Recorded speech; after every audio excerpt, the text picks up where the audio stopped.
الله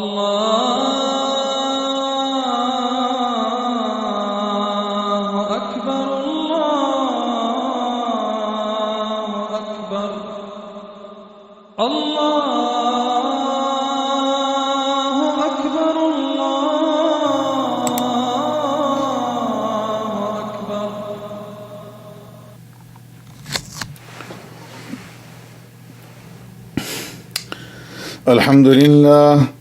الحمد لله وكفى والصلاة والسلام على سيد الرسل وخاتم الأنبياء. أما بعد فأعوذ بالله من الشيطان الرجيم. بسم الله الرحمن الرحيم. وما أبرئ نفسي إن النفس لأمارة بالسوء إلا ما رحم ربي إن ربي غفور رحيم. صدق اللہ مولانا العظیم. معزز سامعین و ناظرین،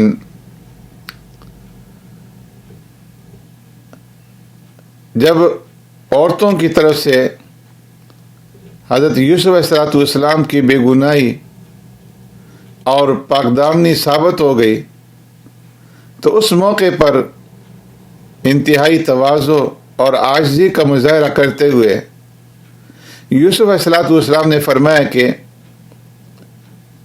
وما ابرئ نفسی، میں اپنے نفس کو بھی بری نہیں بتاتا، کیونکہ نفس ہر انسان کو گناہ کا حکم دیتا ہے، لیکن یہ صرف میرے رب کی رحمت ہے کہ جس کی وجہ سے میں اس گناہ سے محفوظ رہا۔ اس کے بعد شاہ مصر نے پورے اعزاز اور اکرام کے ساتھ حضرت یوسف علیہ السلام کو جیل سے بلوایا، اور پھر حضرت یوسف علیہ السلام سے مشورہ کیا کہ ملک کو آنے والے قحط کے دور کی مصیبتوں سے کس طرح سے بچایا جائے، کیا تدبیر اختیار کی جائے۔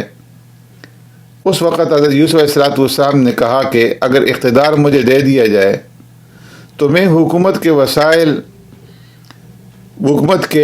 وسیع تر ذرائع کو استعمال کرتے ہوئے صحیح طریقے سے استعمال کر کے ملک کو قحط کی بربادیوں سے بچا سکتا ہوں۔ فرمایا اجعلنی علی خزائن الارض، تم مجھے وزیر خزانہ بنا دو، میں نگرانی کر سکتا ہوں۔ اللہ تبارک و تعالی نے مجھے اس کا علم عطا فرمایا ہے۔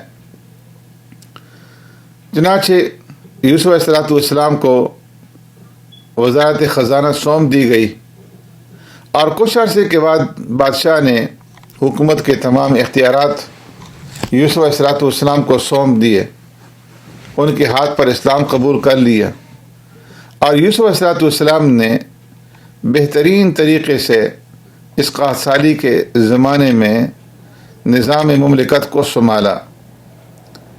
یہاں یہ بات بھی یاد رکھیں کہ حضرت یوسف علیہ السلام کا عہدہ مانگنا اس وجہ سے تھا کہ اگر کسی نااہل کو یہ عہدہ دے دیا گیا تو وہ کہیں ملکی وسائل کو ضائع نہ کر دے۔ نبوت کا عہدہ اتنا بڑا ہے کہ اس کے ملنے کے بعد کسی عہدے کی خواہش انسان کو نہیں باقی رہتی۔ ایک نبی کو کسی عہدے سے کوئی غرض نہیں، لیکن انتظام مملکت سنبھالنے کے لیے یوسف علیہ السلام نے بادشاہ سے اس عہدے کا مطالبہ کیا۔ جب یوسف علیہ السلام خزانے پر متعین ہو گئے تو اس وقت یہ طے کیا گیا کہ قحط کی وجہ سے ہر آدمی کو ایک خاص مقدار میں غلہ دیا جائے گا۔ یوسف علیہ السلام کے بھائیوں تک بھی یہ خبر پہنچ گئی کہ مصر کے اندر قحط کے اندر جو ہے وہ غلہ تقسیم کیا جاتا ہے، وہاں پر غلہ ملتا ہے، تو وہ بھی یوسف علیہ السلام کے بھائی کنعان سے چل کر کے مصر آئے تاکہ غلہ حاصل کر سکیں۔ یوسف علیہ السلام نے انہیں پہچان لیا،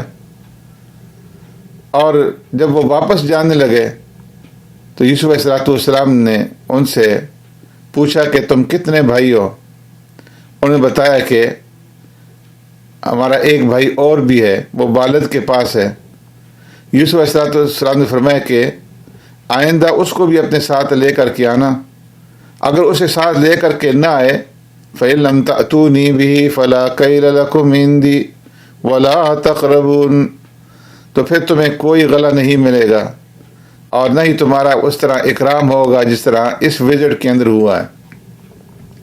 ان کی واپسی کے وقت یوسف علیہ السلام نے ان کے پیسوں کو بھی جو وہ پونجی لے کر کے آئے تھے، غلے کی اس قیمت کو بھی ان کے سامان میں رکھوا دیا، اور ایسے طریقے سے رکھوایا کہ ان کو پتہ نہ چلے۔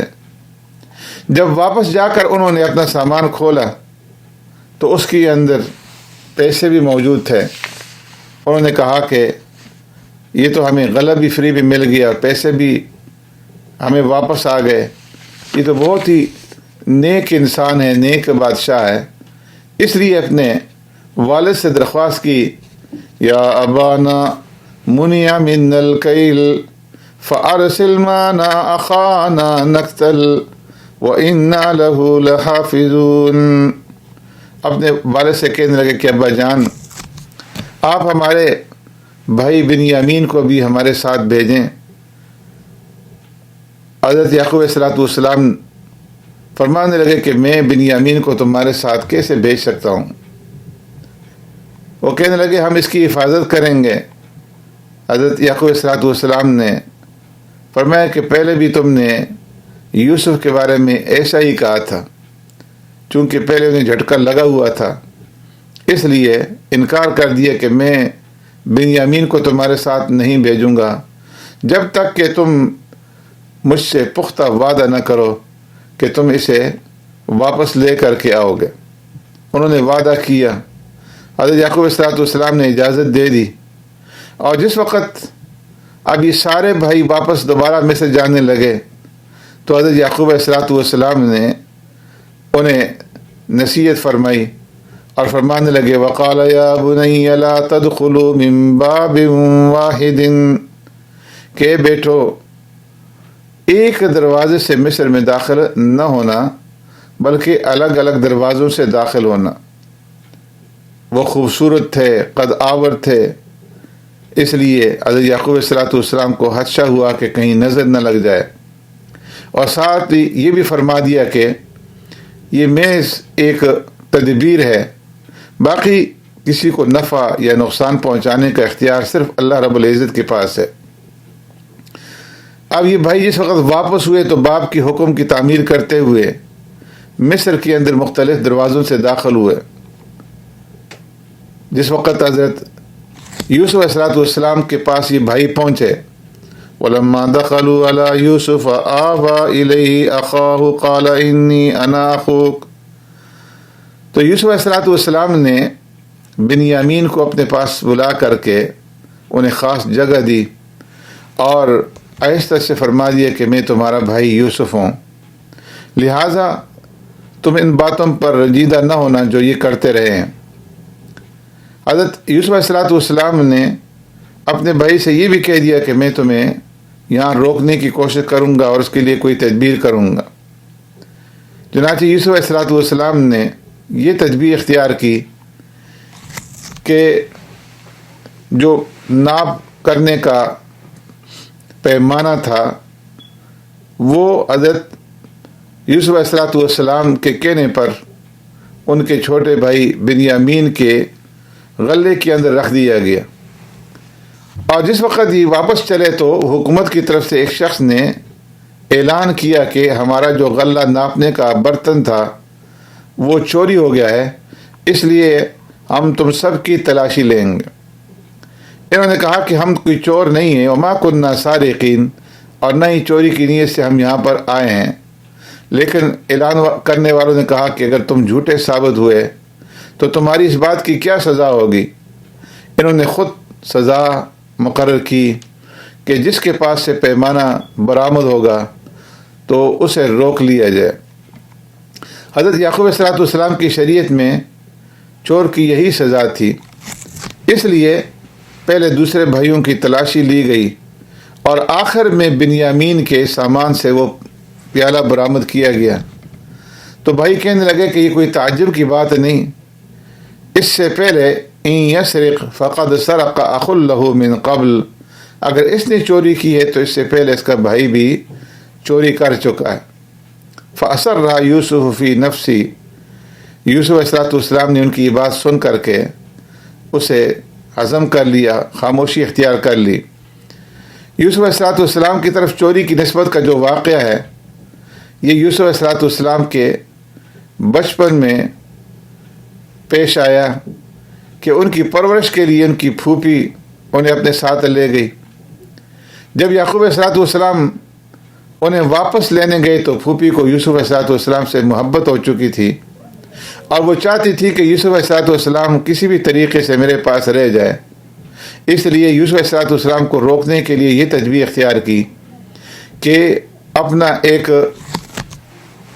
دوپٹہ ان کی کمر کے ساتھ باندھ دیا اور یہ مشہور کر دیا کہ میرا پٹکا جو ہے وہ چوری ہو گیا۔ جب پٹکا یوسف علیہ السلام سے برآمد ہوا تو یعقوب علیہ السلام کی شریعت کے مطابق پھوپھی نے یوسف علیہ السلام کو اپنے پاس رکھ لیا۔ یوسف علیہ السلام کے بھائیوں کو اس معاملے کی حقیقت کا علم تھا، لیکن اس کے باوجود انہوں نے ان کے اوپر چوری کا الزام لگا دیا۔ اب اس کے بعد وہ کہنے لگے یا ایھا العزیز ان له ابا شیخا کبیرا فخذ احدنا مکانہ انا نراک من المحسنین۔ جب بنیامین کو روکا گیا تو ان بھائیوں کو جان کے لالے پڑ گئے، منت سماجی شروع کر دی اور کہنے لگے کہ ہمارے والد بوڑھے ہیں، ضعیف ہیں، آپ ان کی جگہ ہم میں سے کسی ایک کو یہاں روک لیں اور بنیامین کو واپس جانے دیں، ہم آپ کو محسنین میں سے سمجھتے ہیں۔ یوسف علیہ السلام نے فرمایا کہ میں ناانصافی سے پناہ مانگتا ہوں، جس شخص کے پاس سے ہماری چیز ملی ہے میں اس کو چھوڑ کر کے کسی اور کو کیسے روک سکتا ہوں۔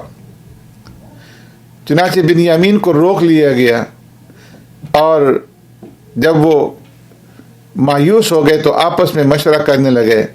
فلما استیئسوا منہ خلصوا نجیہ، بڑے بھائی یہودا نے کہا کہ تمہارے والد نے بنیامین کے متعلق ہم سے پختہ عہد لیا تھا، اور اس سے پہلے تم یوسف کے ساتھ جو کچھ کر چکے ہو وہ بھی تم سے پوشیدہ نہیں ہے، اس لیے تم تو واپس جاؤ اور میں کسی صورت کے اندر واپس نہیں جاؤں گا۔ تم جا کر کے ابا جان کو بتاؤ کہ آپ کے بیٹے نے چوری کی ہے اور جس کی وجہ سے بادشاہ نے اسے اپنے پاس روک لیا ہے، اور اگر آپ چاہیں تو تصدیق کے لیے آپ مصر سے آنے والے قافلے سے جو ہے آپ پوچھ سکتے ہیں، وہ آپ کی تسلی اس بارے میں کروا سکتے ہیں۔ اس لیے تم جاؤ، اور مجھے جب تک والد اجازت نہیں دیں گے یا رب العالمین میرے حق میں کوئی اچھا فیصلہ نہیں فرمائیں گے، میں اس وقت تک یہیں رکوں گا۔ حضرت یعقوب علیہ السلام کے پاس اب یہ سارے بیٹے واپس ہوئے اور ان سے جا کر کے ساری باتیں بیان کی جو پیش آئی تھیں۔ حضرت یعقوب علیہ السلام اس کے اوپر بہت زیادہ رنجیدہ ہوئے۔ حضرت یوسف علیہ السلام کی گمشدگی کا زخم پہلے سے ہی ان کے اندر موجود تھا، آنکھوں سے آنسو جاری ہو گئے اور اپنے بیٹوں سے کہنے لگے انما اشکو بسی وخذنی الی اللہ، کہ میں اپنے رنج اور غم کی شکایت اپنے رب سے کرتا ہوں۔ اور پھر کہنے لگے کہ یا بنی اذهبوا فتحسسوا من یوسف واخی ولا تیأسوا من روح اللہ، اے بیٹو واپس جاؤ اور جا کر کے یوسف علیہ السلام اور اس کے بھائی کو تلاش کرو، اللہ کی رحمت سے نا امید مت بنو۔ چنانچہ یہ بھائی پھر واپس مصر پہنچے، حضرت یوسف علیہ السلام سے ملے، اپنی تکلیف اور پریشانیاں بتائیں اور کہا کہ ہمارے بھائی کو ہمارے حوالے کر دیں۔ جب حضرت یوسف علیہ السلام نے ان سے فرمایا کہ کیا تم جانتے ہو کہ تم نے یوسف کے ساتھ اور اس کے بھائی کے ساتھ جب تم جہالت میں تھے تم نے کیا سلوک کیا؟ تو اس وقت انہیں احساس ہوا کہ یہ تو حضرت یوسف علیہ السلام ہیں. یوسف علیہ السلام کو گم ہوئے 40 سال کا عرصہ گزر چکا ہے، انہیں کس طرح یوسف علیہ السلام کے بارے میں معلوم ہے؟ کہنے لگے اِنَّکَ لَأَنْتَ یوسف قال انا یوسف وہذا اخی، کیا آپ یوسف ہیں؟ حضرت یوسف علیہ السلام نے فرمایا کہ بے شک میں یوسف ہوں اور یہ میرا بھائی بنیامین ہے. یہ سب اللہ کے فضل و کرم کا کرشمہ ہے. تقوی اور صبر اور عمل صالح کا اجر اللہ تبارک و تعالی ضائع نہیں کرتا. اس موقع پر برادران یوسف کو ندامت ہوئی تو اپنی غلطی کا اعتراف کرنے لگے. حضرت یوسف علیہ السلام نے فرمایا لا تثریب علیکم اليوم، آج تمہارے اوپر کوئی گرفت نہیں ہے، اللہ تبارک و تعالیٰ تمہیں معاف کرے. آخر یوسف علیہ السلام نے سب کو معاف کر دیا اور پھر اس کے بعد فرمانے لگے اذهبوا بقمیصی ھذا فالقوه علی وجه ابی یأتی بصیرا، میری قمیص لے کر کے ابا جان کے آنکھوں کے اوپر، ان کے چہرے کے اوپر ڈال دینا، ان کی بینائی واپس آ جائے گی، اور پھر سارے کنبے کو لے کر کے میرے پاس واپس آنا. اب جس وقت یہ قافلہ یہاں سے مصر سے روانہ ہوتا ہے، ابھی شہر سے نکلا ہی تھا کہ ادھر یعقوب علیہ السلام نے اپنے پاس بیٹھے ہوئے لوگوں سے کہا کہ انی لاجد ریح یوسف، کہ مجھے یوسف علیہ السلام کی خوشبو محسوس ہو رہی ہے. جب یوسف علیہ السلام کے بھائی اپنے والد کے پاس پہنچے اور ان کے چہرے کے اوپر قمیص ڈالی تو بینائی واپس آ گئی، اور پھر انہوں نے سارا واقعہ اپنے والد کو سنایا، اور پھر یوسف علیہ السلام کے کہنے کے مطابق حضرت یوسف علیہ السلام کا پورا خاندان کنعان سے مصر کی طرف روانہ ہوا. اور جب یہ قافلہ مصر پہنچا تو یوسف علیہ السلام ان کے استقبال کے لیے مصر کے شہر سے باہر تشریف لائے.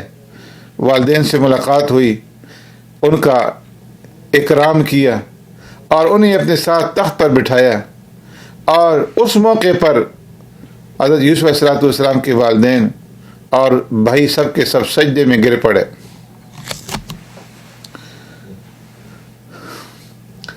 تو حضرت یوسف علیہ السلام نے فرمایا ھذا تأویل رؤیای من قبل، ابا جان یہ میرے خواب کی تعبیر ہے جسے اللہ تبارک و تعالیٰ نے سچ کر دکھلایا.